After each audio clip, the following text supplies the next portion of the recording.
sân khấu là sẽ để là thầy giáo Nam Ba Quy sẽ hát một bài tặng cho trường chúng ta. Chúng ta hãy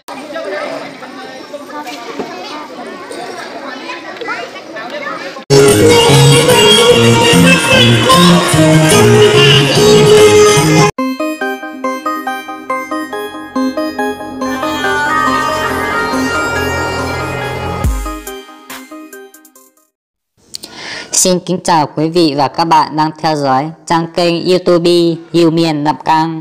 Hôm nay kính mời quý vị và các bạn cùng theo chân chúng tôi, những người làm phim, đến thăm một ngôi trường thuộc vùng sâu, vùng xa của huyện Sapa, tỉnh Lào Cai. Đó chính là trường tiểu học xã Nậm Cang, huyện Sapa, tỉnh Lào Cai. Kính mong quý vị và các bạn cùng theo dõi. Xin chân thành cảm ơn. Trường tiểu học xã Nậm Cang là một xã vùng sâu, vùng xa của huyện Sapa, tỉnh Lào Cai, cách ly huyện 37 km về hướng đông nam. Trường hiện có 186 em học sinh, 100% là người dân tộc thiểu số, trong đó trên 60% các em học sinh thuộc hộ nghèo, khoảng 20% thuộc hộ cận nghèo. Cuộc sống của các em còn nhiều khó khăn. Trường được đào tạo với đội ngũ cán bộ, nhân viên dày dặn kinh nghiệm, trình độ lâu năm với trang thiết bị dạy học ngày được một cải thiện và nâng cao. Khi đến đây, các bạn sẽ thấy một ngôi trường xanh sạch đẹp, sạch sẽ từ cổng trường đến lớp học, khu bán trú, nhà ăn tập thể, nhà vệ sinh, mọi thứ đều ngăn nắp sạch sẽ. Khi đến thăm ngôi trường tiểu học xã Nậm Cang thuộc vùng sâu vùng xa này, các bạn sẽ gặp những nụ cười hồn nhiên, trong sáng, lạc quan, yêu đời của các em học sinh dân tộc thiểu số tại nơi đây.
phải được giải nhất chứ.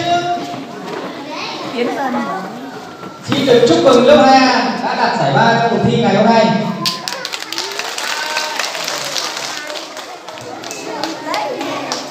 Xin trân trọng kính mời thầy Phan Công Viên lên trao giải ba cho lớp 2A.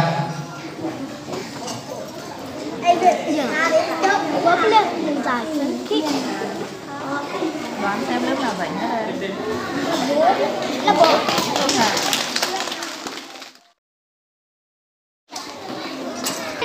Giải mấy?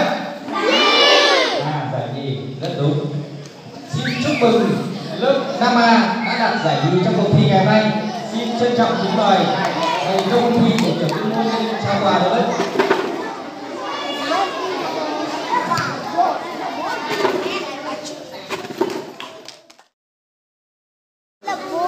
Xin mời và chúng ta không phải chần chừ và đoán thêm nữa. Đây là lớp mấy nhỉ? Các bạn thấy lớp 4 có xứng đáng nhận giải thưởng nhất không? Xin được chúc mừng lớp 4 được giải nhất trong kỳ thi ngày hôm nay. Xin mời bước đầu lớp. Xin trân trọng kính mời thầy Phan Công Viên lên trao giải nhất cho lớp 4 trong cuộc thi ngày hôm nay. Xin mời thầy Viên.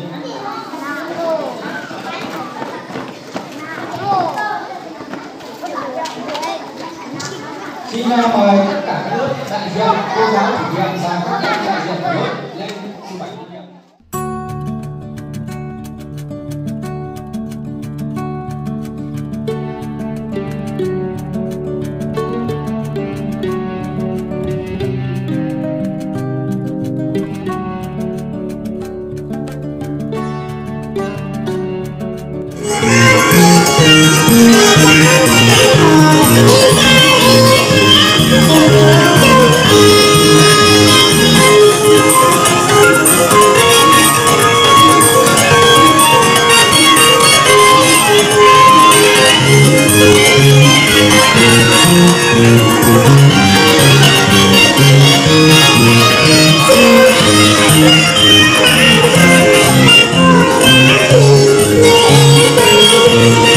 Thank you.